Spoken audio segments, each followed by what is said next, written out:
বেয়াদবি ক্ষমা চাইছি ভাই। কেতাবে লেখা আছে জি, একজন যখন আরেকজনের মুরিদ হয়, ওই শুধু পীর সাহেব, শুধু পীরজাদা ওরম ব্যক্তির কাছে না, সত্যকারের একজন যখন মুরিদ হয়, এরপর যায় জানেন, পীরের কাজ হলো মুরিদকে আল্লাহ চিনিয়ে দেওয়া। সুবহানাল্লাহ বলেন।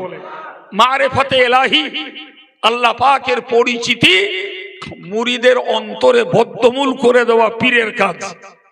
জি, তো আমরা দেখছি কি এক শ্রেণীর পীর আল্লাহ চেনায়, আল্লাহ চিনিয়ে দেয়, আর এক শ্রেণীর পীর অর্থ ছিনায়।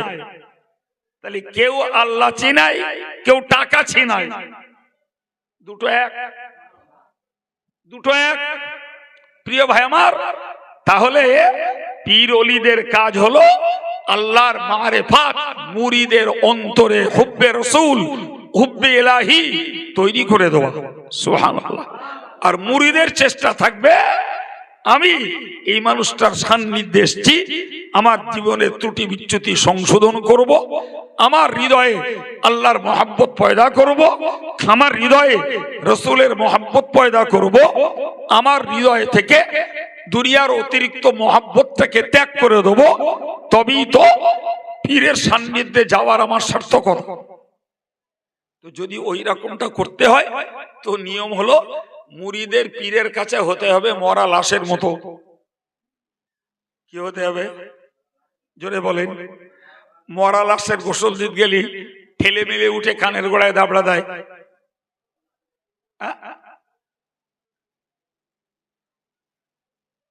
না কি বলছেন?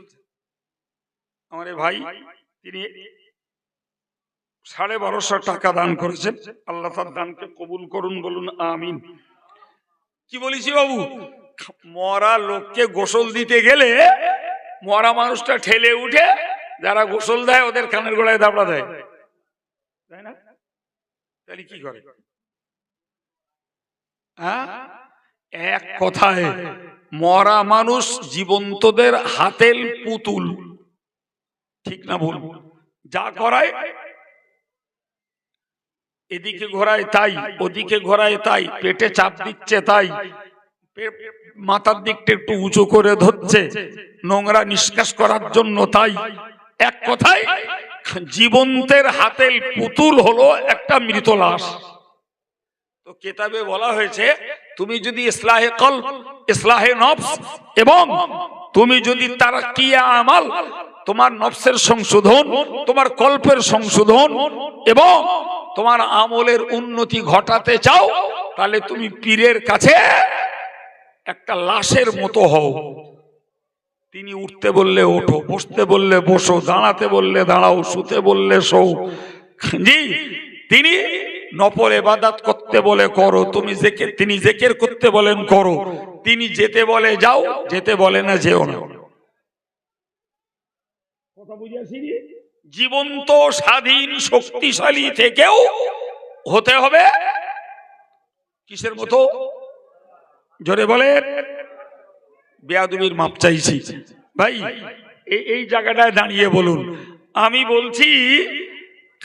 বলছি একজনকে পীর সাহেব কেবলা জিন্দাবাদ, আমি একজনকে পীর সাহেব কেবলা জিন্দাবাদ বলছে। বাবা তুমি পীর সাহেব কেবলা জিন্দাবাদ বলছো, তোমার ভাষাটা ভালো, কিন্তু সত্যি কি ওই মানুষটা তোমার পীর?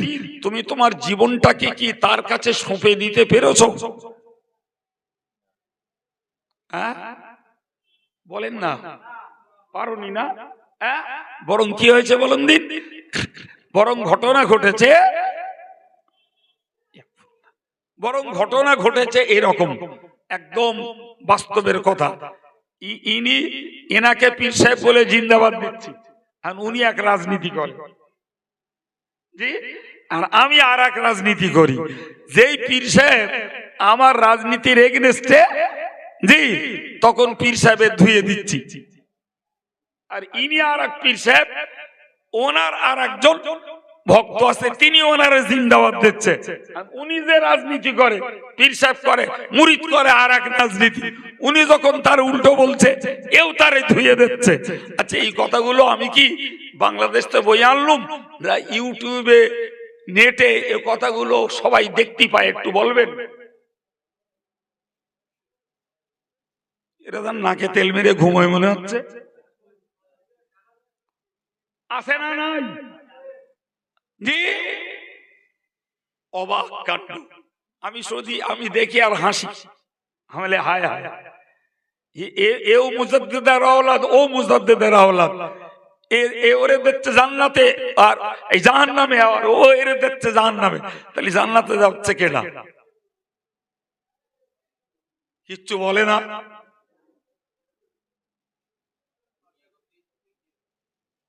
আরে বাবু, দুনিয়া করতে আসুক, তা প্রতারণা কেন? দুনিয়া করুক, এটা প্রতারণা। একজন আর একজনের জাহান্নামে দিচ্ছে, সে এনারে জাহান্নাম দিচ্ছে, তাহলে জান্নাতে যাচ্ছে কেডা? কেউ যাচ্ছে? আর একজনের মুখ যদি বন্ধ থাকতো তাহলে বোঝা যেত, আর একজনের মুখ বন্ধ থাকলে বোঝা যেত যে ঠিক আছে, এই লোকটা জান্নাতে যাচ্ছে, উনি জান্নাতে যাবে। তেও তো পাল্টাতে দিচ্ছে, তাহলে যাচ্ছে কেডা, থাকতেছে কেডা?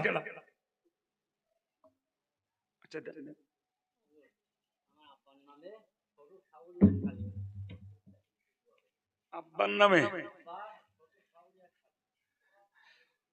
আব্বা, শ্বশুর, শাশুড়ি আর শালীর নামে 4টে কোরআন শরীফ দিয়েছেন। আল্লাহ কবুল করুন, বলুন আমিন।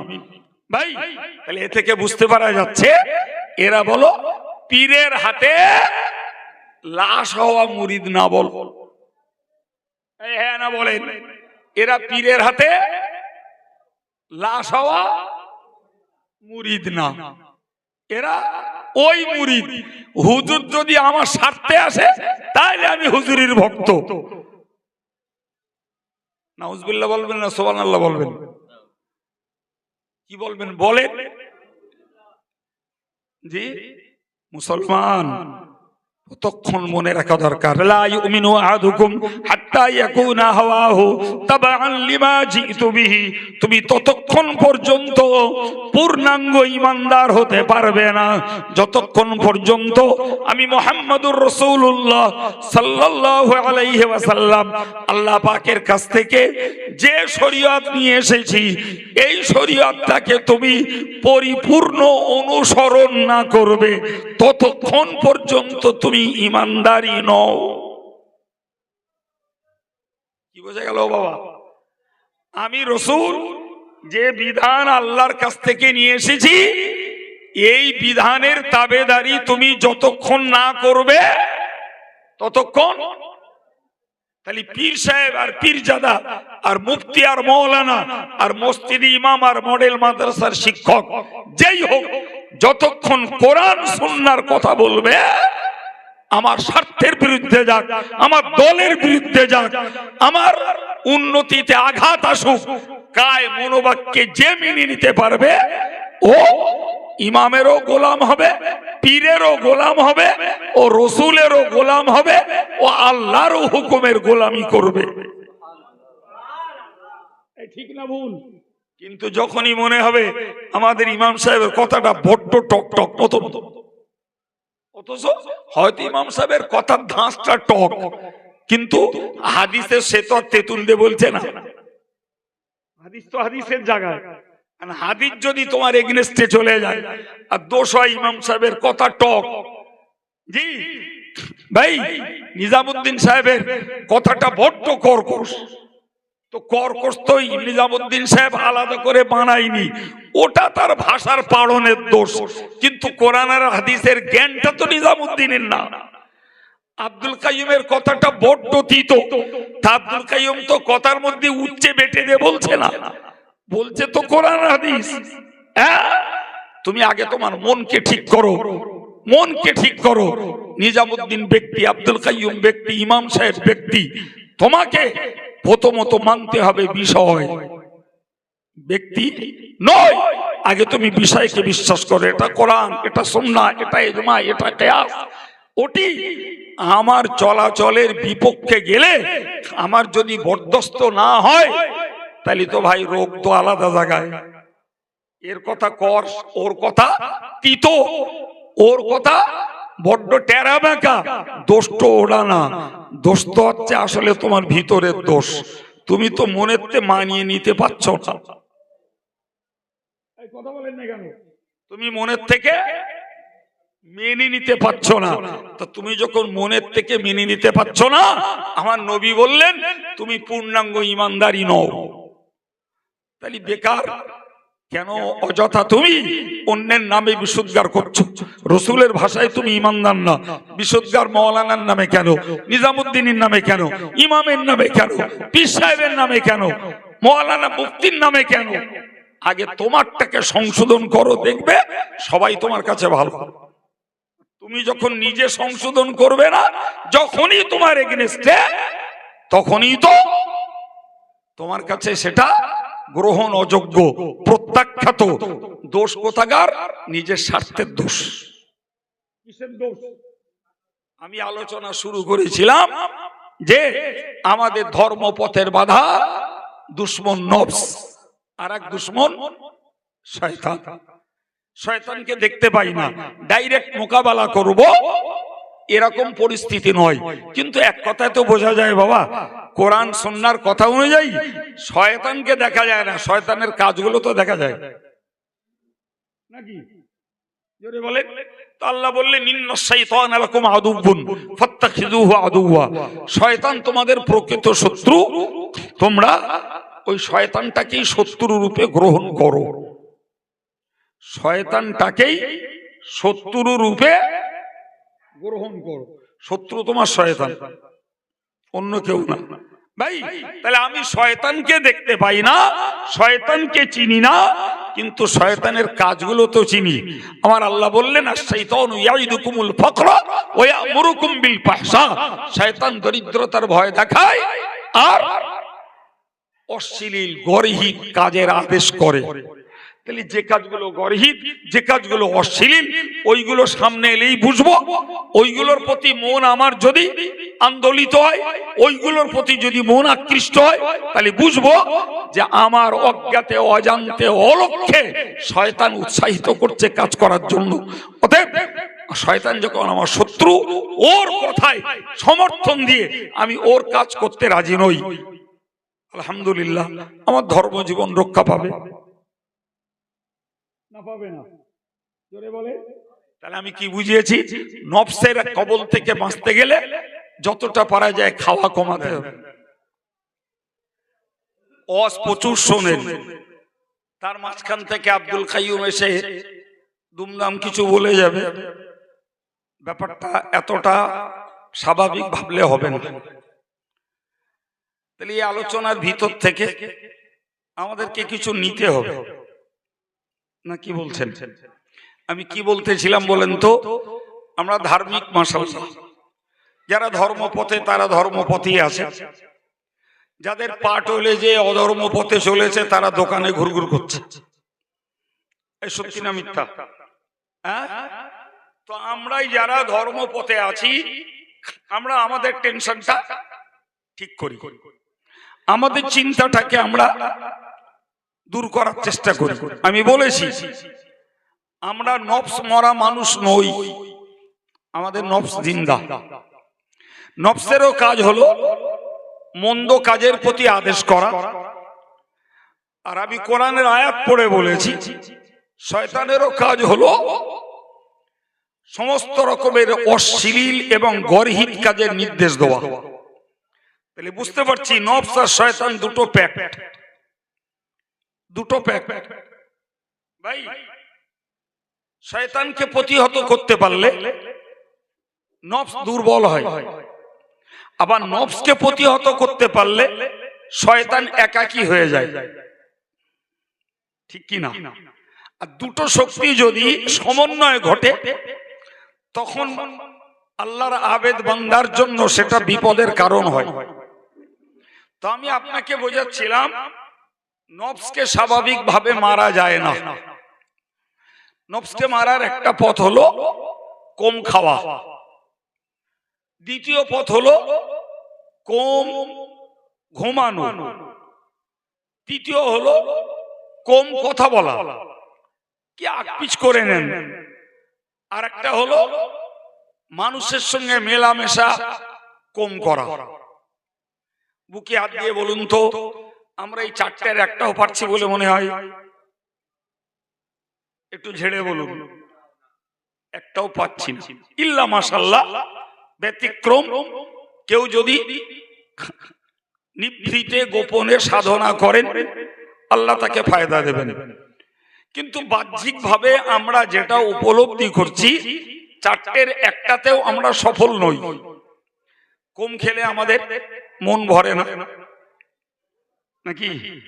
রুচিশীল খাবার না খেলে গালে ঠিক রুচ করে না।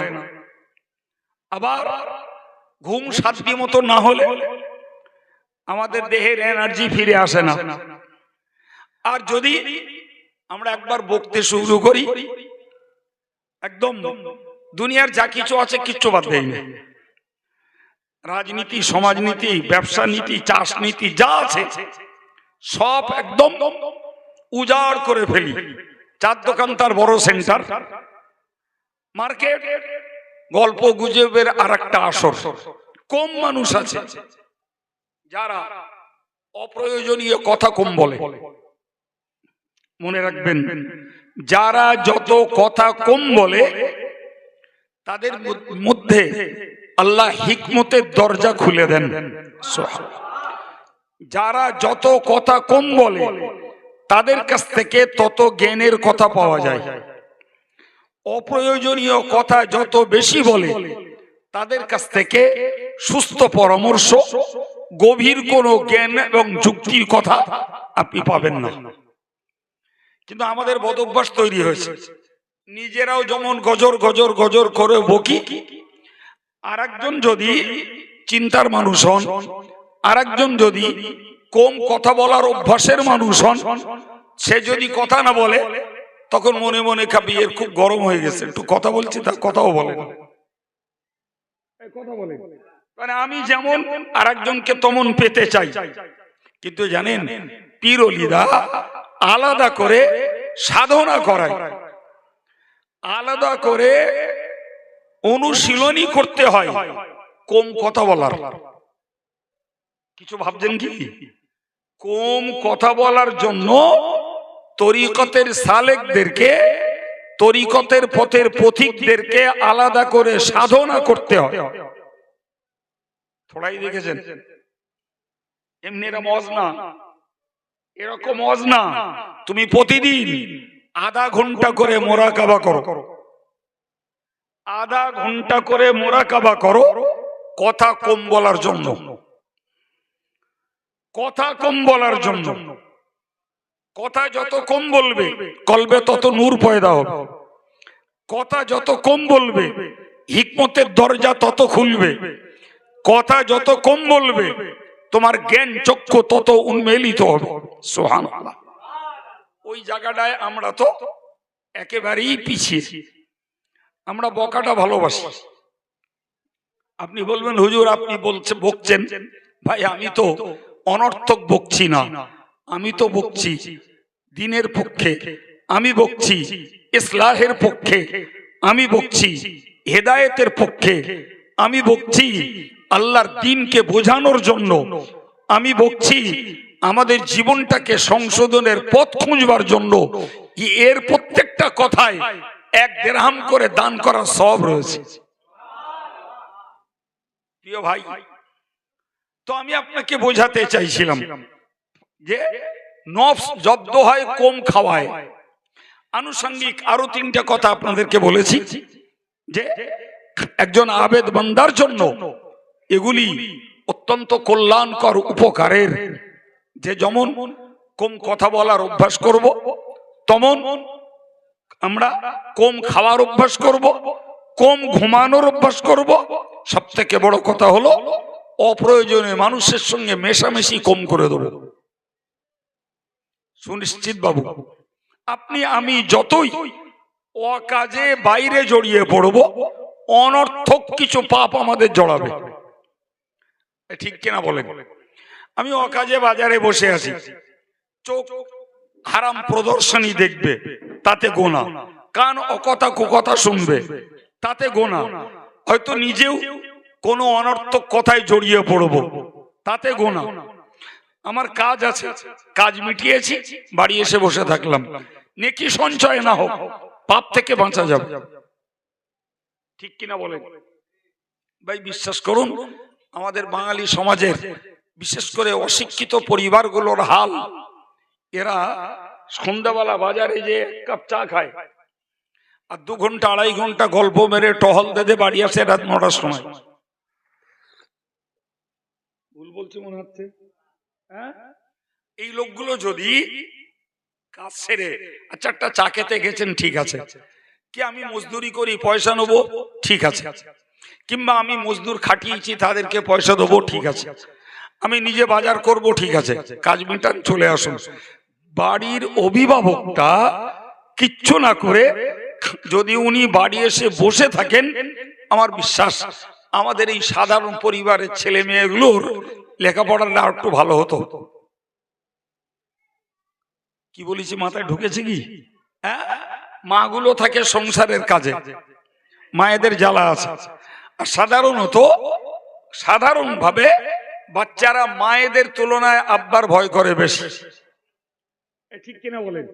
ওরা পড়তে বসলো, পড়ছে না গল্প করছে, 2-3 জন এক জায়গায় বসে ঝগড়া কাড়াকাড়ি খুনসুরি করছে, মা তো রান্নার কাজে ব্যস্ত, মার এদিকে নজরদারি করার মতন সময় নেই, তার রান্না কমপ্লিট দিতে হবে।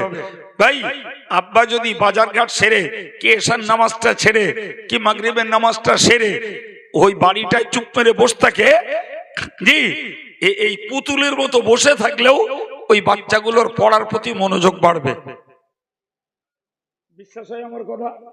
হ্যাঁ ভাই, এই সিচুয়েশনটাও আমরা সব পরিবারে বানাতে পারি না।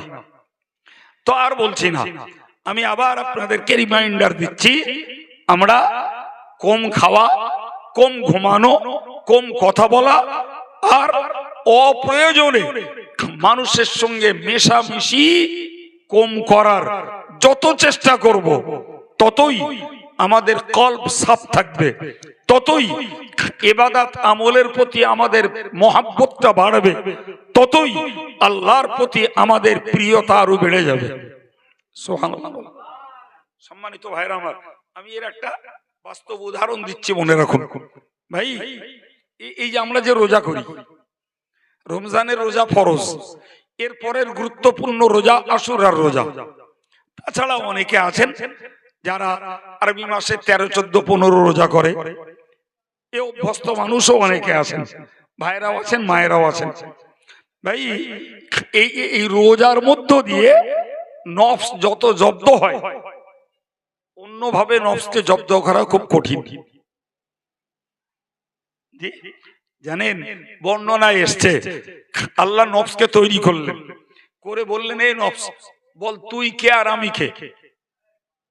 আল্লাহর জিজ্ঞাসা, আল্লাহর প্রশ্ন, নফস বলল তুমি, আমি। কথাটা কি ঠিক বলেছে? নিশ্চয়ই ঠিক বলিনি। আরে আর কিছু না, নফসের উত্তর হওয়া উচিত ছিল, আল্লাহ তুমি স্রষ্টা আর আমি তোমার সৃষ্টি, ঠিক কিনা? কিন্তু নফস ওই কথা বলিনি, বলল তুমি, আমি। দ্যাট মিন্স ওর সৃষ্টিতে যেন আল্লাহর কোনো কৃতিত্ব নেই। নাউজুবিল্লাহ বলে। আর একটু জোরে বলে ভাই, মাইক ম্যান একটু বেশ বাড়ান তো।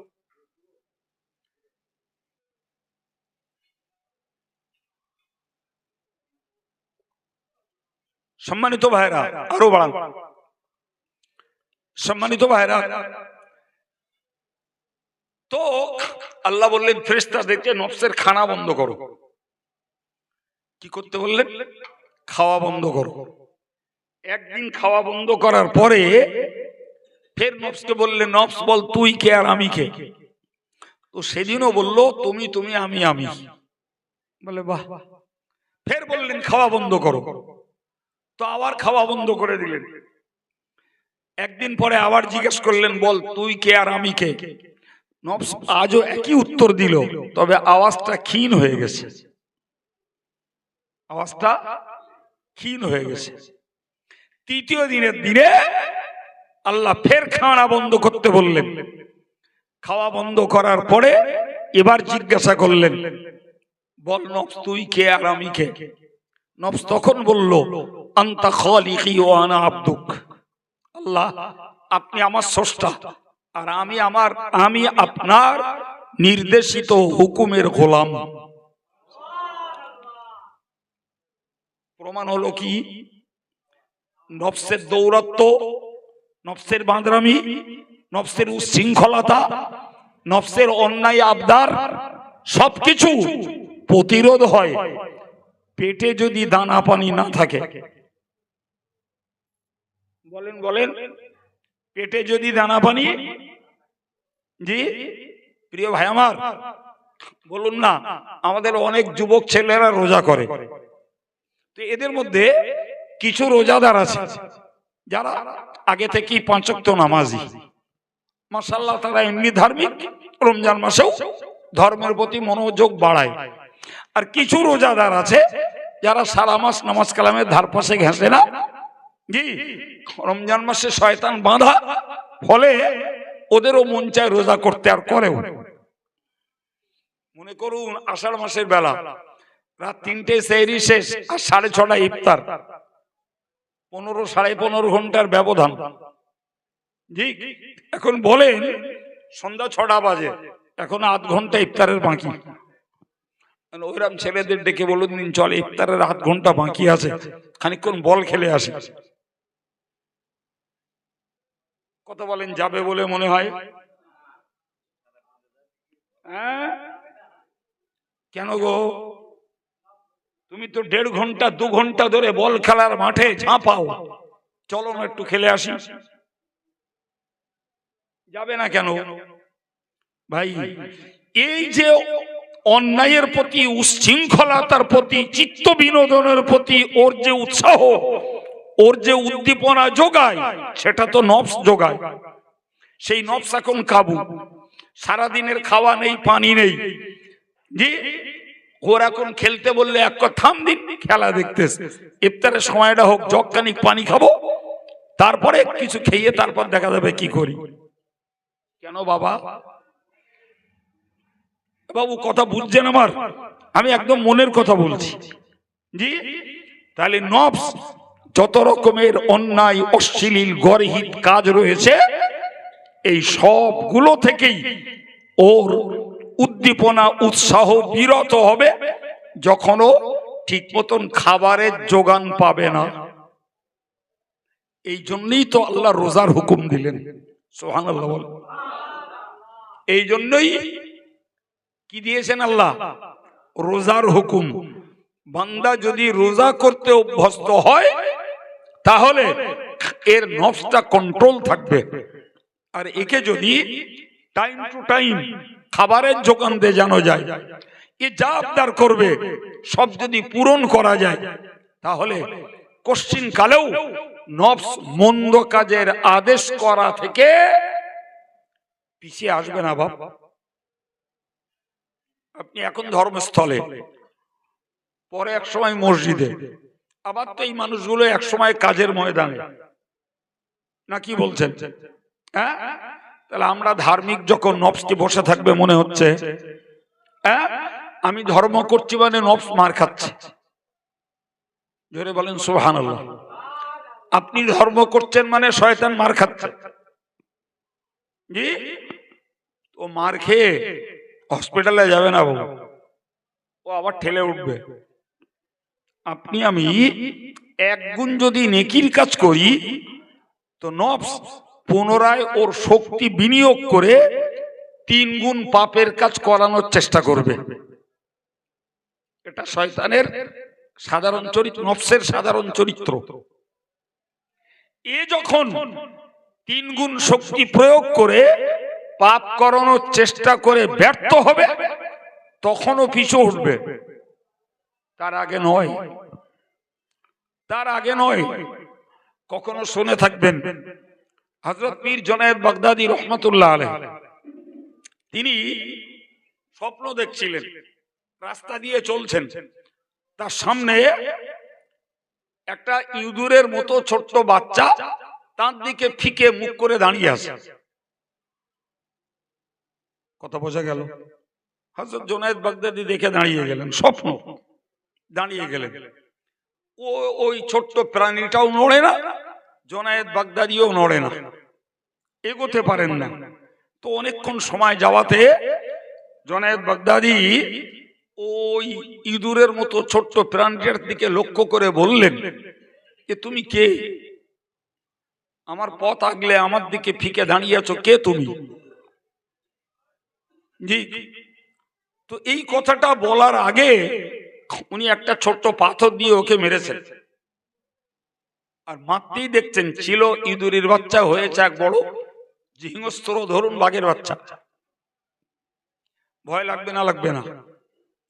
ছিল ইঁদুরের মতো, হয়েছে বাঘের মতো। তখন উনি জিজ্ঞেস করলেন, তুমি কে? ও তখন বলল যে আমি এই জগতের কেউ নই, আমি আত্মিক জগতের একটা জীব, আমার নাম নফস। আমার নাম নফস। বলে হাল কেন? বলে দেখুন, আমি ছোট থাকি, কিন্তু মানুষ যখন ইবাদত আমল করে আমাকে আঘাত করে, তখন আমি বৃহত্তম শক্তি সঞ্চয় করে তার বিরুদ্ধে আবার রুখে দাঁড়াই। এই আপনি যে আমার পরিবর্তিত হালাতটা দেখতে পেলেন, আমি এমনি থাকি ছোট, কিন্তু আল্লাহর বান্দারা যখন ইবাদত আমল করে আমাকে দুর্বল করতে চায়, আমি পুনরায় শক্তি সঞ্চয় করে আমি তার বিরুদ্ধে রুখে দাঁড়াই। এই যেমনটা আপনি দেখলেন এমনটাই। কথা বোঝাতে পারলাম? জি। সেই নফস আমাদেরও, সেই নফস আমাদেরও। আপনি জ্বলন্ত একটা প্রমাণ নেন, রমজান মাসে শয়তান বাঁধা অনেক অধার্মিকরাও রোজা করে, তাই না বাবা? আগে বলেছি তো, হ্যাঁ, রোজা করেছে, পাল্লায় পড়ে 33 রাকাত নামাজ পড়েছে, এশা তারাবি সহ সবকিছু ঠিক।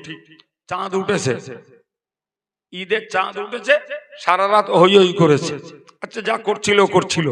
সকালবেলা ঈদের নামাজ পড়া শেষ, মুসলমানের মেয়ে, মরদ, যুবক যুবতী বেরিয়ে পড়েছে রাস্তায়। মুখ শুকলে লাচ্চার গন্ধ উঠবে, কানে আতরের তুলো সাঁটা, গায়ে কিরিস করা জামা, এরা আর একটাও বাড়ি নেই, সব রাস্তায়। একটা নায়ক আর একটা নায়িকা।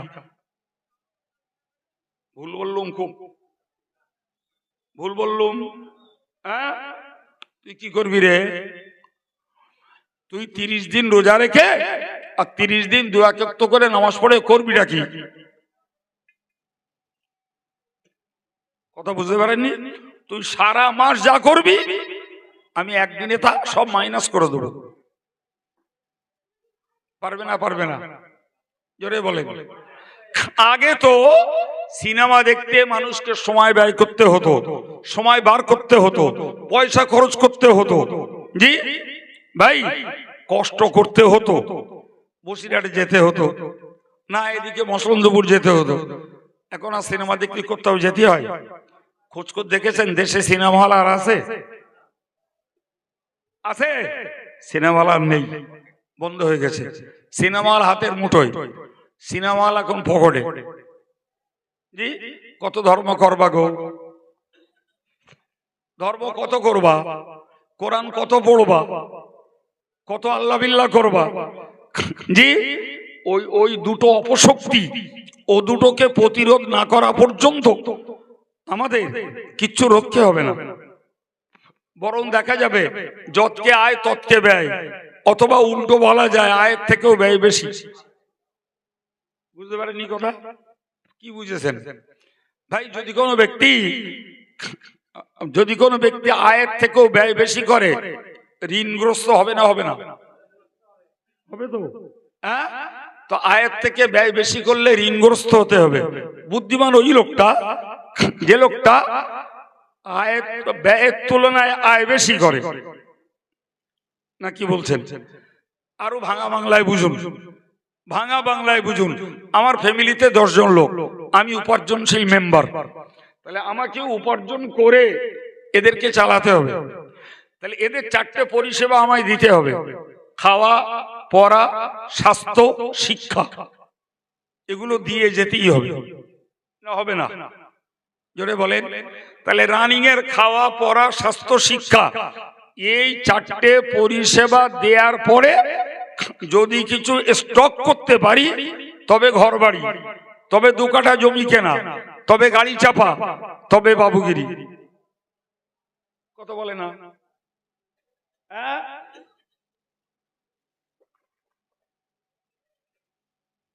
রানিং সংসারই যদি না চলে, গাড়ি আর বাবুগিরি আসবে কোত্থেকে? কথা বলে। বাড়ির উন্নতি হবে কোত্থেকে? 5 কাঠা জমি কিনবো, স্টকিস্ট পয়সা কোথায়? ঠিক না ভুল? তাহলে যদি আমার চলমান জীবনটাকে চালিয়ে যেয়ে যদি আমাকে কিছু উন্নতি ঘটাতে হয়, তাহলে আমার ব্যয়ের তুলনায় আয় বাড়াতে হবে। ঠিক না ভুল?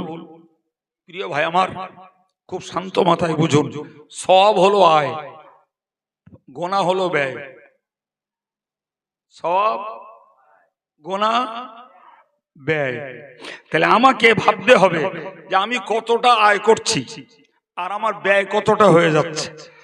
যদি ব্যয়ের তুলনায় আয় বেশি হয়, পাপের তুলনায় নেকি যদি বেশি করতে পারি, তাহলে এই নেকির বিনিময়ে আমি পারলৌকিক জীবনে জান্নাতি সুখ স্বাচ্ছন্দ্যতা লাভ করতে পারবো, আশা করা যায়। সুবহানাল্লাহ বলেন। আর যদি অঙ্ক কষে দেখি যে আমার ব্যয়ের তুলনায় আয়ের তুলনায় ব্যয় কম, তাহলে তো স্বাভাবিক। আয়ের তুলনায় ব্যয় কম মানেই আমি দুনিয়ার জীবনেই ঋণী। তাহলে আল্লাহর কাছে কেমনে ধনী হব জান্নাতে যাওয়ার জন্য? কথা বলে। উদাহরণস্বরূপ আমি ছোট একটা কথা বলছি, কিছু মনে নেবেন না, বাস্তবের কথা দুঃখে বলছি। এই বাচ্চাগুলোর কোরআন পড়ালাম তো দাতা সহযোগী ওস্তাদ কমিটি আমরা সবাই মিলে আল্লাহ পাকের কোরআনটাকে তালিমের ব্যবস্থার একটা দায়িত্ব পালন করলাম। ঠিক না ভুল? এখন কোরআন পড়লে সওয়াব হয়, এটা স্বাভাবিক। আচ্ছা বলুন তো, কোরআন পড়ে যে সওয়াব হয়, গান শুনলে, গান গাইলে আর ওই সিনেমা দেখলে, এর থেকে পাপটা কম হয় না বেশি হয়? কোরআনের সব তাতে টান খাবে মনে হয়? জোরে বলে। কোরআনে পড়ার সব গান শোনার পাপের কাছে টান খাবে বলে মনে হয়? মিয়া, কেউ যদি সিনেমা দেখে আনন্দ উপভোগ করে, মোবাইলে চিত্ত বিনোদন করে, তার ঈমানটা শেষ হয়ে যায়, তুই কোরআন পড়ে করবি কিরা? তুই কোরআন পড়ে করবি কি? আমি তো আসার সময় দেখলাম পুরো একটা হাট হচ্ছে, তখন এখানে এই অল্প কটা লোক রয়েছে। জি, আচ্ছা ওই যারা ওখানটায়, ওদেরকে সার্চ করুন, ওরা কি কোরআন পড়তে পারে না বলে মনে হয়? কেউ নিশ্চয় ওদের মধ্যে কেউ না কেউ আছে, কি নারী কি পুরুষ, তারা কোরআন পড়তে পারে। তা কোরআনের মর্যাদা ওই দেওয়া হচ্ছে, ওই দেওয়া হচ্ছে। ভাই আমি আপনাকে কি বোঝাচ্ছিলাম বলুন দিন? ওই যে সেই জুনায়েদ বাগদাদিকে নফস বলেছিল, আমাকে যদি কেউ একটা আঘাত করে, আমি তার থেকে অনেক শক্তি সঞ্চয় করে তার প্রতি প্রত্যাঘাত করি। মারলে নিদুরের বাচ্চা হয়ে গেল বাঘ। তুমি একটা নেকির কাজ করে আমায় মারবে, আমি শক্তি সঞ্চয় করে তোমাকে তার থেকেও বেশি আরো পাপের দিকে তোমাকে বিজড়িত করাবো।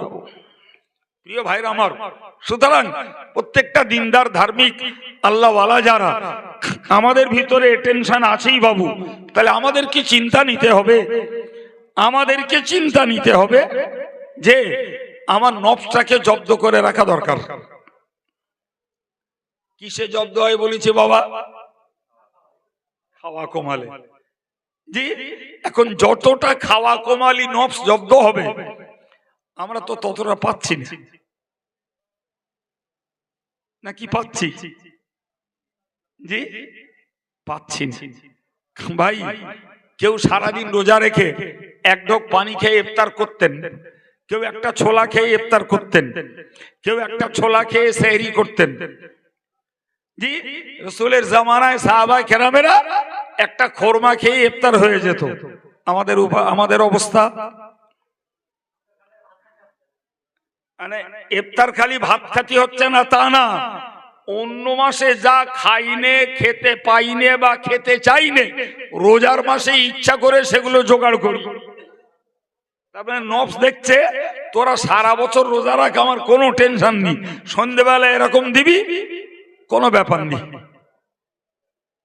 আরে কটা লোক খেটে খাওয়া মানুষগুলো কজন সন্ধ্যেবেলা ইফতার, লেবু, নাশপাতি, আঙ্গুর এসব খায়গা, কিন্তু বেঁচে চেষ্টা করে রোজার সময় একটু বেশি না হোক, 1-2 পিস হোক। জি, সারা বছর চপ খাওয়ার মতন সময় হয় না, রোজার সময় এ চপ সে চপ ও চপ, এরকমারই খাবার ও রকমারই খাবার, 15-20 রকমের আইটেম না হলে বাবুদের ইফতার হয় না। নফস জব্দ হচ্ছে, একটু ঝেড়ে কেসে বলেন। তাহলে নফস দেখতেছে যে তোরা পান্তার যাতে তো সেহরিতে দিলি, বলেন বলেন বলেন, পান্তার যাতে সেহরিতে দেছে, দুপুরটা একটু মাইনাস গেছে, সন্ধ্যেবেলা যা দিচ্ছিস তাতে কোনো সমস্যা নেই। কি করে হবে? সম্মানিত ভাইয়ের আমার, মৌলানা রুমি বলেছিলেন, মৌলানা রুমি বলেছিলেন, নফসরা না খুশা বেগাইরে আজজিল্লে পীর জামানে আ নফস কুশ মুহকাম বাগির। হে বিশ্ববাসী মানুষ, তোমরা মনে রাখো, নফস কখনো এমনি এমনি মরে না, নফসকে মেরে ফেলা যায় না। নফসকে যদি মারতে হয় তাহলে যারা নফস মরা মানুষ তাদের সঙ্গ লাভ করতে হয়, তাদের সান্নিধ্য লাভ করতে হয়, তাদের কাছে ঘেঁষতে হয়, টাইম টু টাইম তাদের নির্দেশ মতো জীবন চালাতে হয়, তবেই নফস মার খায়।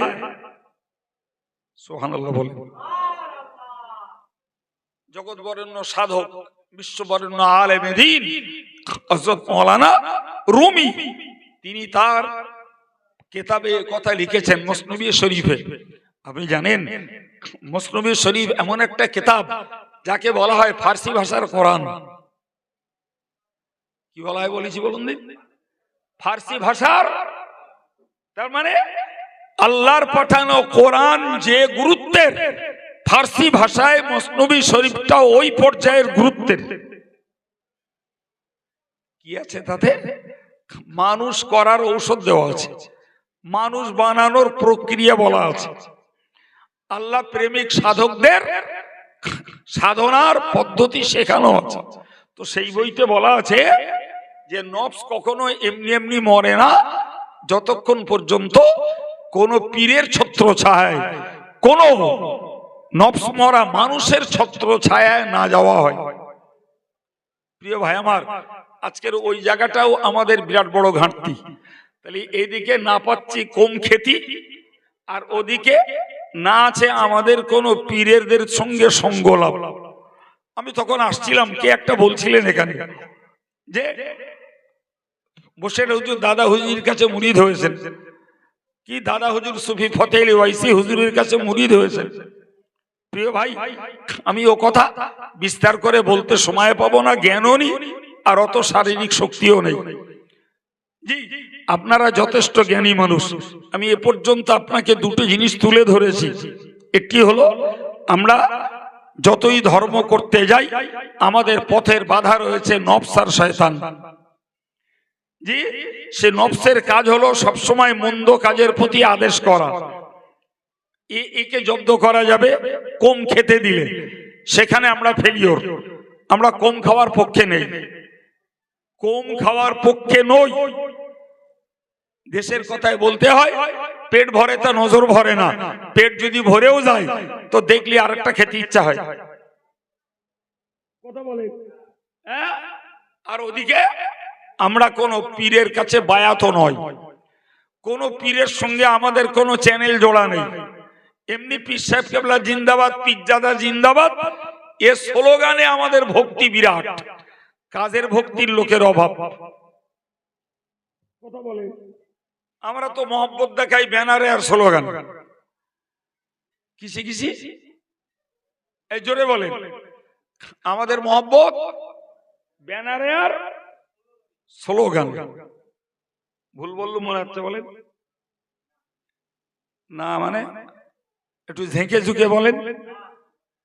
আমরা স্লোগান দিচ্ছি আমার নবী, তোমার নবী, বিশ্ব নবী মোস্তফা। ওরে ঠেলা, জি, নবীর ভালোবাসায় বিরাট বড় ব্যানার, পাত্তে মাথা বন্ধ খুঁজলি নবীর কিচ্ছু পাওয়া যাবে না। তাহলে তোমার ভালোবাসা কিছু ব্যানারে, তোমার ভালোবাসা স্লোগান। হ্যাঁ প্রিয় ভাই আমার, আমি কথার পৃষ্ঠে বলতে যে আপনাকে বললাম, নিশ্চিত করে আমাদেরকে কথাগুলোর মূল্য দিতে হবে। আমরা পীর ওলিদের বিরাট ভালোবাসি, ওই কথাটা বোঝানোর জন্য এটা বললাম। পীর ওলিদের খুব ভালোবাসি। জিন্দাবাদের ফোয়ারা ছোটে 10,000, 20,000, 30,000, 40,000, 50,000, जी जा दिल्ली का लड्डू, जो खाएगा वो भी पछताएगा, जो ना खाएगा वो भी पछताएगा। 50 নেবে না, আগে মেরে দিতে হবে, তাতেই রাজি। আছে না নাই? আছে না নাই? কি কামাই করছো বাবা? কিটা করছো? করলে ডাকি তুমি নামাজ পড়ো না, নামাজ পড়ো যদি হারাম হালাল বাদ বিচার করো না, তুমি চিত্ত বিনোদন করতে ছাড়ো না, তোমার কাছে জিকির নেই, তোমার কাছে তাসবিহ নেই, তোমার কাছে কোন লতিফার কোন সবক তোমার কাছে নেই, তুমি কোন পীরের কাছে মুরিদ নও, তাহলে তোমার জিন্দাবাদের মানেটা কি? বলেন বলেন। পীরের ভালোবাসা কিসে? পীরের আমলের অনুসরণ, পীরের আধ্যাত্মিকতার পথে চলা, পীরের জিন্দেগির গুণাগুণগুলোকে নিজের জীবনে বাস্তবায়নের চেষ্টা করা। আমার ভাবতে অবাক লাগে যে নামাজ পীর সাহেবরাও পড়েছে, আমরাও পড়ি, তারাও রোজা রেখেছে, আমরাও রাখি, তাদেরও দাড়ি ছিল, আমাদেরও আছে, তারাও যাকাত দিতেন, আমরাও দেই, তারাও হজ করেছিলেন, আমরাও হজ করেছি অনেকে, তো তেনারা পীর সাহেব হয়েছে, আমরা হইনি কেন? কিছু বলেন? আমি হজ করতে পারি না, তাও এরা আনে, আর আমি গল্প করে করে বাড়ি যাই না, কি বলছেন? আরে এই তো দেখাচ্ছি আমি, তাদের এলেম ছিল, আমাদেরও আছে, তারা বড় জামা পরতো, আমরাও পরি, তারা টুপি পরতো, আমরাও পরি, তাদের দাড়ি ছিল, আমাদেরও আছে, কথা বলছেন না কেন? তারা পীর হয়েছে, আমরা হইনি কেন? নিশ্চিত করে মনে রাখুন, ফরজ নামাজ পড়ে কেউ পীর হয়নি, ফরজ রোজা রেখে কেউ পীর হয়নি, ফরজ যাকাত দিয়ে আর হজ করে কেউ পীর হয়নি। ওগুলোকে বজায় রেখে অতিরিক্ত নফল নামাজ, অতিরিক্ত তাকওয়া পরহেজগারিতা, অতিরিক্ত জিকির তাসবিহ তেলাওয়াত, এগুলোই হলো পীর ওলিদের জীবনের বৈশিষ্ট্য, যেগুলোর পাশে আমরা যেতে পারি না। এই জন্য তারা পীর হয়েছেন, আমরা হতে পারি না। কথা বুঝতে পারিনি? তাহলে শুধু ফরজ নামাজ, শুধু ফরজ রোজা, শুধু ফরজ যাকাত, শুধু ফরজ দাড়ি, শুধু মাথার টুপি, শুধু গায়ের সুন্নতি বড় পোশাক, এসবে পীর হওয়া যায় না বাপ জি। এর জন্য দরকার, এর জন্য দরকার আধ্যাত্মিক সাধনা, এর জন্য দরকার নিজের ভিতরে খোদার ভয় সৃষ্টি, এর জন্য দরকার পরেশগারিতার জীবন, এর জন্য দরকার জিকির, এর জন্য দরকার রাতের অন্ধকারে তাহাজ্জুদের নামাজ, এর জন্য দরকার দৈনিক জীবনের তওবা ইস্তেগফার নিজের টানে, এর জন্য দরকার দৈনিক জীবনের তেলাওয়াতে কোরআন, এর জন্য দরকার নফল নামাজের পরিমাণ বাড়ানো, এর জন্য দরকার আমাদের জীবনটাকে সাধারণের থেকেও একটু কিনার আকাশ, নির্জনতা অবলম্বন করা। আমাদের মধ্যে এগুলো নেই, ফলে আমরা নামাজ পড়ি, রোজা রাখি, সব করি, অথচ আমরা পীর হই না। এখন বলেন, যাদের ভিতরে পীরের ভক্তি, গদগদ চিত্ত, বাবু তো আপনার জীবনে এই কাজগুলোর কিছু তো থাকতে হবে, শুধু স্লোগান দিয়ে হবে? ভাইরে, আমরা তো টুনকো, বড় পীর সাহেব কেবলার মতো মানুষ, বড় পীর নামেই যখন প্রসিদ্ধ, এর বেশি কথা তার নামে বলার আর এখন প্রয়োজন মনে করছি না আমি। ওইটুকু ভক্তি আমাদের যথেষ্ট, ঠিক কিনা? তিনি বড় পীর। ইবলিস তার কাছে গেছে ধোঁকা দিতে, তার কাছে গেছে ধোঁকা দিতে। জি, তিনি নামাজের পরে ওজিফায় মশগুল। একটা লাইট পড়লো তার উপরে, সঙ্গে একটা আওয়াজ, হে আব্দুল কাদের, আমি আল্লাহ তোমার ইবাদতে খুশি হয়ে যে তোমার ইবাদতকে মাফ করে দিয়েছি, রিলিজ দিয়েছি, তোমাকে ছাড়পত্র দিয়েছি, তোমাকে আর ইবাদত আমল করতে হবে না। বাইরে ওই রকম কথা যদি আমরা এই রাস্তায় চলতে চলতে একটা আকাশবাণী মতন পাতুম, ধেই ধেই করে নাচতুম না, পাগল হতুম, আল্লাহ ভালো জানে। বড় পীর সাহেব কেবলা মুহূর্তের মধ্যে ভেবে নিলেন সারা পৃথিবীর শ্রেষ্ঠ ব্যক্তিত্ব রাসূলুল্লাহ, রাসূলের থেকেও আল্লাহর ঘনিষ্ঠ আর কেউ নেই। সেই নবীর জীবনে একটা ইবাদতও আল্লাহ ছাড় দেয়নি। সুবহানাল্লাহ বলেন, আর একটু জোরে বলেন। এমনকি যখন তিনি মৃত্যু রোগে, তখন তার পা তুলে ফেলার ক্ষমতা নেই। হযরত আলী আর আব্বাস রাদিয়াল্লাহু আনহুমা দুজনের কাঁধে দুটো হাত দিয়ে তেনাকে কামরা থেকে জমাতে নিয়ে যাওয়া হচ্ছে। আমাদের দেশীয় বাংলায় বলে পাটা এরকম নিতলে নিতলে যাচ্ছে, পা তুলে ফেলার ক্ষমতা নেই। এই অবস্থায় রাসূলের জমাতে হাজির। আপনি বলুন, জমাতে নামাজ পড়া এটা ব্যক্তিগত ব্যাপার না শরীয়তের হুকুম? জি, তাহলে রাসূলুল্লাহ ওই মরণ শয্যায় শায়িত হয়েও শরীয়তের হুকুমে শিথিলতা দেখাননি, বরং রীতিমতো অসুস্থ, পাপ তুলে ফেলার ক্ষমতা নেই, তাও জমাতের হক আদায় করেছেন। কি ভাবছেন? তাহলে নবীর জমাতে আল্লাহ ছাড় দেয়নি তো? আল্লাহ বলতেন, নবী তুমি অসুস্থ, তোমার আর জমাতে যেতে হবে না।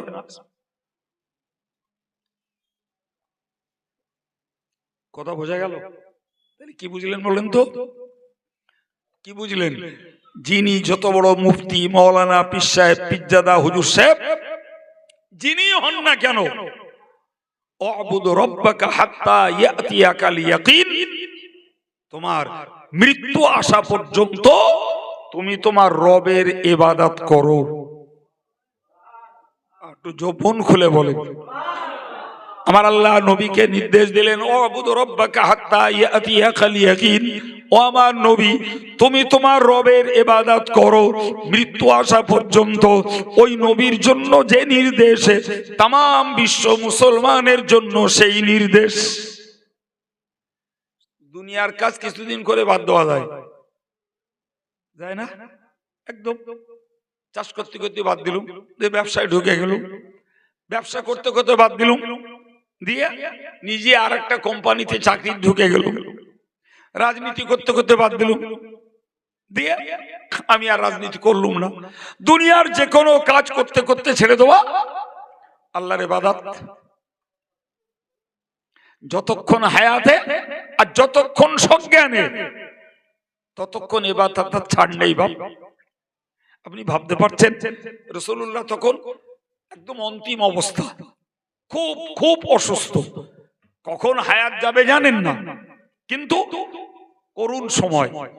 এরকম সময় হযরত আম্মা জান আয়েশা সিদ্দিকা রাদিয়াল্লাহু আনহার এই বুকের উপরে রাসূলের মাথা, পাশে দেখলেন আবু বকর রাদিয়াল্লাহু আনহুর ছেলে হযরত আব্দুর রহমান এসেছেন, হাতে একটা মিসওয়াক নিয়ে ঘষতে ঘষতে।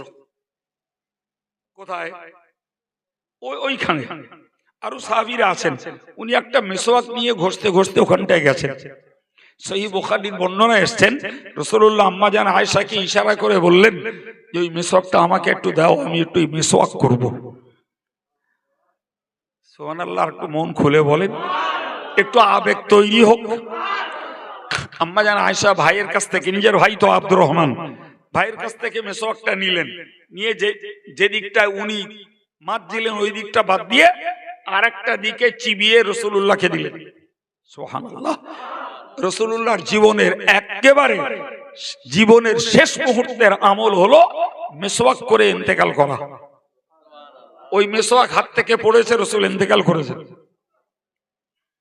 জি, আম্মাজান আয়েশা আনন্দে গর্ব করেন যে আমার মনে তৃপ্তি যে আমার এঁটো রাসূলুল্লাহ নিজে মুখে নিয়ে মৃত্যুবরণ করেছেন। বাবু, এই মেসওয়াক করাটা শরীয়তের হুকুম কিনা? বলেন বলেন, এটি হাদিস শরীফের নির্দেশ কিনা? জি, এটা তাহলে আমাদের নিজস্ব মানবিক কোনো চাহিদার, মানবিক কোনো পছন্দের ব্যাপার নয়। ব্যাপারটা হলো আমার রাসূলুল্লাহর একটা অরিজিনাল সুন্নাত। আমি বোঝাতে চাইছি, তাহলে রাসূলুল্লাহ মৃত্যুর পূর্বেই, ঘনকাল পূর্বেই তিনি মেসওয়াকের মতো হুকুমটাকে পালন করেছেন এবং মরণ শয্যায় মারাদুল মৌতে, মৃত্যু রোগেও রাসূলুল্লাহ জামাত ত্যাগ করতে চাননি। একবার জোরে বলা যাবে সুবহানাল্লাহ? প্রিয় ভাই, তাহলে এরপরে বলুন, আমাদের কারো ছাড়পত্র আছে? কারোরই ছাড়পত্র নাই। তাহলে ইবাদতের পিরিয়ড হলো কতদিন? যতদিন হায়াতে থাকবো আর সজ্ঞানে থাকবো। হায়াতে থাকবো, সজ্ঞানে থাকবো, ততদিন পর্যন্ত ইবাদতের পিরিয়ড। ভাই, তাহলে ওই পর্যন্ত যখন আমার ইবাদতের পিরিয়ড, তাহলে আমাদের সজাগ দৃষ্টিভঙ্গি থাকতেই হবে। পীর ওলি এমনি এমনি নয়, এমনি এমনি নয়, বরং কিছু আলাদা বৈশিষ্ট্যের বিনিময়ে তারা আল্লাহর পেয়ারা হয়েছেন, আলাদা বৈশিষ্ট্যের বিনিময়ে আল্লাহর নৈকট্যতা লাভ করেছেন। জি, আমি আপনাকে এইটুকুই বলতে চাইছি যে একদিকে নফস আমাদের আল্লাহর প্রেমের পথের এক দুশমন, নফস আল্লাহর প্রেমের পথের দুশমন। এই দুশমনটাকে জব্দ করতে গেলে হয় খাওয়া বন্ধ করতে হবে, সেটা পাচ্ছি না, আর না হলে কোন আধ্যাত্মিক জগতের ওলি, কোন পীর বুজুর্গের সান্নিধ্যে তাদের নির্দেশ মতো আমাদের জীবনটাকে কাটাতে হবে। বেয়াদবি ক্ষমা চাইছি ভাই, কেতাবে লেখা আছে, জি, একজন যখন আরেকজনের মুরিদ হয়, ওই শুধু পীর সাহেব, শুধু পীরজাদা ওরম ব্যক্তির কাছে না, সত্যকারের একজন যখন মুরিদ হয়, এর পর্যায়ে জানেন, পীরের কাজ হলো মুরিদকে আল্লাহ চিনিয়ে দেওয়া। সুবহানাল্লাহ বলেন। মারিফাতে ইলাহি, আল্লাহ পাকের পরিচিতি মুরিদের অন্তরে বদ্ধমূল করে দেওয়া পীরের কাজ। জি, তো আমরা দেখছি কি এক শ্রেণীর পীর আল্লাহ চেনায়, আল্লাহ চিনিয়ে দেয়, আর এক শ্রেণীর পীর অর্থ ছিনায়। তাহলে কেউ আল্লাহ চিনায়, কেউ টাকা চিনায়, দুটো এক, দুটো এক। প্রিয় ভাই আমার, তাহলে পীর ওলিদের কাজ হলো আল্লাহর মারিফাত মুরিদের অন্তরে হুব্বে রাসূল, হুব্বে ইলাহি তৈরি করে দেওয়া। সুবহানাল্লাহ। আর মুরিদের চেষ্টা থাকবে আমি এই মানুষটার সান্নিধ্যে এসেছি, আমার জীবনের ত্রুটি বিচ্যুতি সংশোধন করব, আমার হৃদয়ে আল্লাহর মহব্বত পয়দা করব, আমার হৃদয়ে রাসূলের মহব্বত পয়দা করব, আমার হৃদয় থেকে দুনিয়ার অতিরিক্ত মহব্বতটাকে ত্যাগ করে দেব, তবেই তো পীরের সান্নিধ্যে যাওয়ার আমার সার্থকতা। তো যদি ওই রকমটা করতে হয়, তো নিয়ম হলো মুরিদের পীরের কাছে হতে হবে মরা লাশের মতো।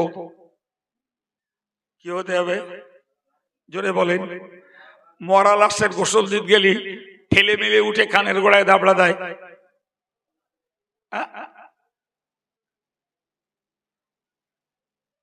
না কি বলছেন? আমার ভাই, তিনি 1250 টাকা দান করেছেন, আল্লাহ তার দানকে কবুল করুন, বলুন আমিন। কি বলেছি বাবু, মরা লোককে গোসল দিতে গেলে মরা মানুষটা ঠেলে উঠে যারা গোসল দেয় ওদের কানের গোড়ায় দাবড়া দেয়, তাই না? তাহলে কি করে? এক কথায় মরা মানুষ জীবন্তদের হাতের পুতুল, ঠিক না ভুল? যা করায় এদিকে ঘোরায় তাই, ওদিকে ঘোরায় তাই, পেটে চাপ দিচ্ছে তাই, মাথার দিকটা একটু উঁচু করে ধরছে নোংরা নিষ্কাশ করার জন্য তাই। এক কথায় জীবন্তের হাতের পুতুল হলো একটা মৃত লাশ। তো কেতাবে বলা হয়েছে তুমি যদি ইসলাহে কলব, ইসলাহে নফস এবং তুমি যদি তারাক্কিয়ে আমাল, তোমার নফসের সংশোধন, তোমার কল্পের সংশোধন এবং তোমার আমলের উন্নতি ঘটাতে চাও, তাহলে তুমি পীরের কাছে একটা লাশের মতো হও। তিনি উঠতে বললে ওঠো, বসতে বললে বসো, দাঁড়াতে বললে দাঁড়াও, শুতে বললে শো। জি, তিনি নফল ইবাদত করতে বলে করো, তিনি জিকির করতে বলেন করো, তিনি যেতে বলে যাও, যেতে বলে না যেও না। কথা বুঝিয়েছি? জীবন্ত স্বাধীন শক্তিশালী থেকেও হতে হবে কিসের মতো? জোরে বলে। বেয়াদবির মাপ চাইছি ভাই, এই জায়গাটায় দাঁড়িয়ে বলুন। আমি বলছি একজনকে পীর সাহেব কেবলা জিন্দাবাদ, আমি একজনকে পীর সাহেব কেবলা জিন্দাবাদ বলছে। বাবা, তুমি পীর সাহেব কেবলা জিন্দাবাদ বলছো, তোমার ভাষাটা ভালো, কিন্তু সত্যি কি ওই মানুষটা তোমার পীর? তুমি তোমার জীবনটাকে কি তার কাছে সঁপে দিতে পেরেছো? বলেন না, পারোনি না? বরং কি হয়েছে বলুন দিন? বরং ঘটনা ঘটেছে এরকম, একদম বাস্তবের কথা। এনাকে পীর সাহেব বলে জিন্দাবাদ দিচ্ছি, আর উনি এক রাজনীতি করেন, জি, আর আমি আর এক রাজনীতি করি। যেই পীর সাহেব আমার রাজনীতির এগেনস্টে, জি, তখন পীর সাহেবের ধুয়ে দিচ্ছি। আর ইনি আর এক পীর সাহেব, ওনার আর একজন ভক্ত আছে, তিনি ওনারে জিন্দাবাদ দিচ্ছে। উনি যে রাজনীতি করে, পীর সাহেব করে, মুরিদ করে আর এক রাজনীতি, উনি যখন তার উল্টো বলছে, এও তারে ধুয়ে দিচ্ছে। আচ্ছা, এই কথাগুলো আমি কি বাংলাদেশ থেকে বই আনলুম? ইউটিউবে, নেটে এই কথাগুলো সবাই দেখতে পায়, একটু বলবেন? এরা নাকে তেল মেরে ঘুমোয় মনে হচ্ছে, আছে না নাই? জি, অবাক কাণ্ড। আমি দেখি আর হাসি, হামলে হায় হায়, এও মুজাদ্দিদের আওলাদ, ও মুজাদ্দিদের আওলাদ, এ ওরে দেখছে জান্নাতে আর এই জাহান্নামে, আর ও এরে দেখছে জাহান্নামে। তাহলে জান্নাতে যাচ্ছে কেডা? কিচ্ছু বলে না।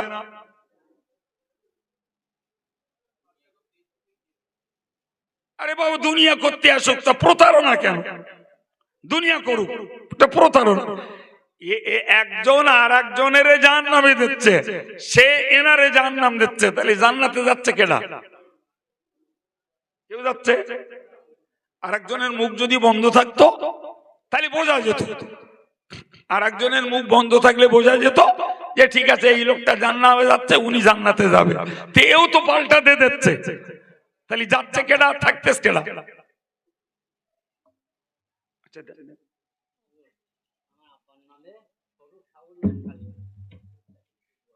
আব্বার নামে, আব্বা, শ্বশুর, শাশুড়ি আর শালীর নামে 4টে কোরআন শরীফ দিয়েছেন। আল্লাহ কবুল করুন, বলুন আমিন। ভাই, তাহলে এ থেকে বুঝতে পারা যাচ্ছে এরা বলো পীরের হাতে লাশ হওয়া মুরিদ না, বল হ্যাঁ না বলেন? এরা পীরের হাতে লাশ হওয়া মুরিদ না, এরা ওই মুরিদ। হুজুর যদি আমার স্বার্থে আসে তাহলে আমি হুজুরের ভক্ত।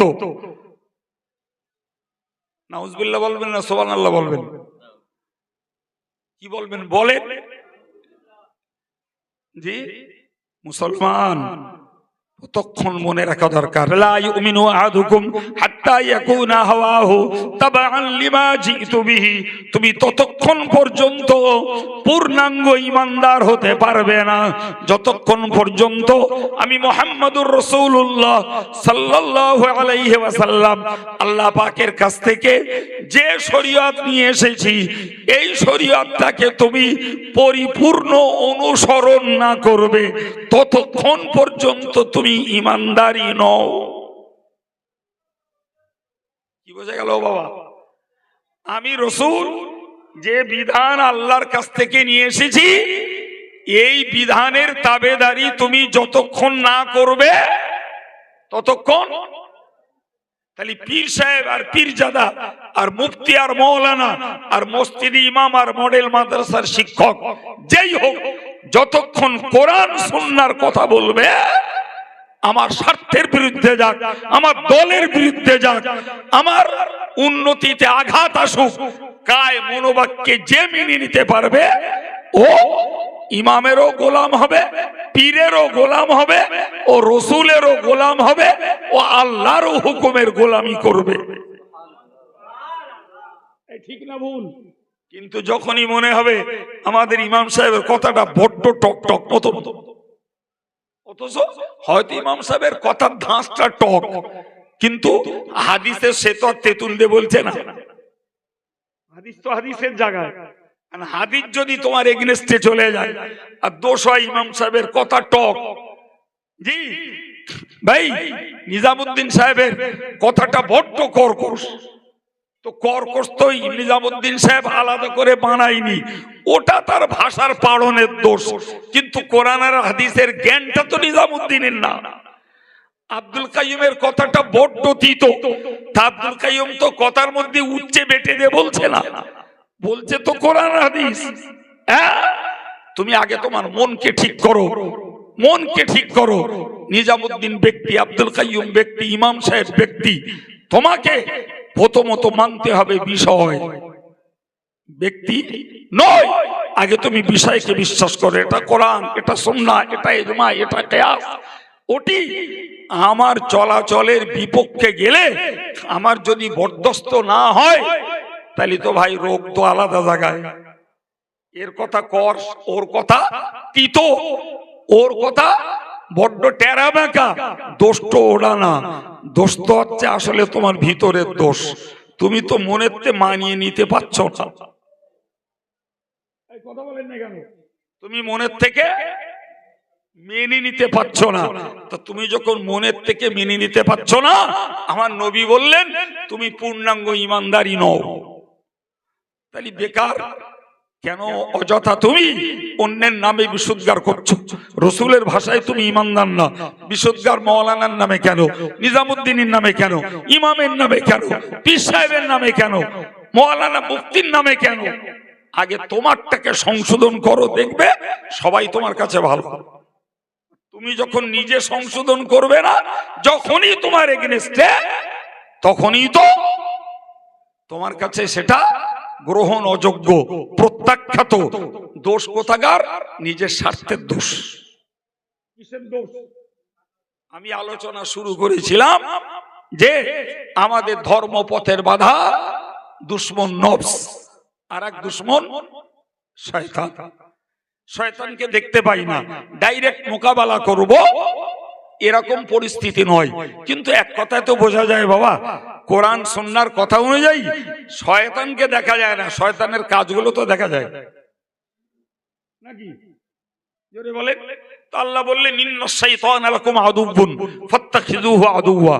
শয়তান তোমাদের প্রকৃত শত্রু, তোমরা ওই শয়তানটাকেই শত্রু রূপে গ্রহণ করো। শয়তানটাকেই শত্রু রূপে গ্রহণ করো। শত্রু তোমার শয়তান, অন্য কেউ না ভাই। তাহলে আমি শয়তানকে দেখতে পাই না, শয়তানকে চিনি না, কিন্তু শয়তানের কাজগুলো তো চিনি। আমার আল্লাহ বললেন আশ-শাইতানু ইয়াইদুকুমুল ফাকরা ওয়া ইয়ামুরুকুম বিল ফাহশা। শয়তান দরিদ্রতার ভয় দেখায় আর অশ্লীল গরহিত কাজের আদেশ করে। তাহলে যে কাজগুলো গরহিত, যে কাজগুলো অশ্লীল, ওইগুলো সামনে এলেই বুঝবো। ওইগুলোর প্রতি মন আমার যদি আন্দোলিত হয়, ওইগুলোর প্রতি যদি মন আকৃষ্ট হয়, তাহলে বুঝবো যে আমার অজ্ঞাতে, অজান্তে, অলক্ষ্যে শয়তান উৎসাহিত করছে কাজ করার জন্য। অতএব শয়তান যখন আমার শত্রু, ওর কথায় সমর্থন দিয়ে আমি ওর কাজ করতে রাজি নই, আলহামদুলিল্লাহ আমার ধর্মজীবন রক্ষা পাবে না পাবে না? জোরে বলে। তাহলে আমি কি বুঝিয়েছি? নফসের কবল থেকে বাঁচতে গেলে যতটা পারা যায় খাওয়া কমাতে হবে, আর খাঁটি পীরের কাছে বায়াত হতে হবে, তার কাছে লাশের মতো হতে হবে। দেখবেন ইনশাআল্লাহ আপনার নফস দিন দিন দুর্বল হয়ে যাচ্ছে। ও আর গান শুনতেও বলবে না, খেলা করতেও বলবে না, জুয়াতেও যেতে বলবে না, আর কোনো দিকেও নির্দেশ দেবে না, কাবু হয়ে যাবে। আর শয়তানকে দেখতে পাই না, কিন্তু শয়তানের কাজগুলো দেখতে পাই, চিনি, জানি। ওইগুলো যখনই সামনে আসবে তখনই আমাকে স্মরণ করতে হবে যে শয়তানি মন্দ কাজের আদেশ করে। অতএব এই যে মন্দ কাজ, অশ্লীল কাজ, গর্হিত কাজ, এটা শয়তানের উন্মাদনা, আমি ওতে নেই। আলহামদুলিল্লাহ, এই দুটো জায়গা থেকে বাঁচবো। ধর্মজীবন যতটা করব ততটাই আল্লাহর স্টকিস্টে জমা হবে। ওমা তুকদ্দিমু লিআনফুসিকুম মিন খাইরিন তাজিদুহু ইনদাল্লাহ। তুমি তোমার জীবনের কল্যাণ যা কিছু আল্লাহর কাছে জমা দিয়ে রাখবে, ওইগুলো সব তুমি আল্লাহর কাছ থেকে আবার পেয়ে যাবে। আর একটু মন খুলে ভাই, সেই একবার বলেছিলাম না, ব্যয়ের থেকে আয় বেশি করতে হবে, তবে ভবিষ্যতে উন্নতি করা যাবে। এই এতক্ষণ পরে বললাম যে পাপের তুলনায় নেকি বেশি করে জমা রাখলে ওইগুলোই পাওয়া যাবে। ওর বিনিময়ে আল্লাহর রহমত, ওর বিনিময়ে জান্নাতি সুখ। দুরূদ শরীফ। আল্লাহুম্মা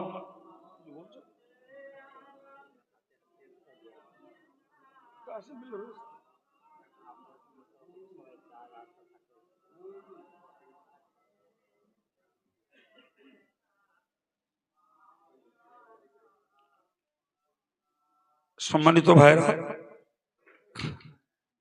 কিছুই ঠিক করে উঠিনি, তবে যতটুকু আল্লাহ বলিয়েছেন আমি মনে করি আল্লাহর আবেদ বান্দাদের জন্য একটা জীবনে স্মরণ রেখে চলার মতো কিছু জ্ঞানের কথা আল্লাহ বলিয়েছেন।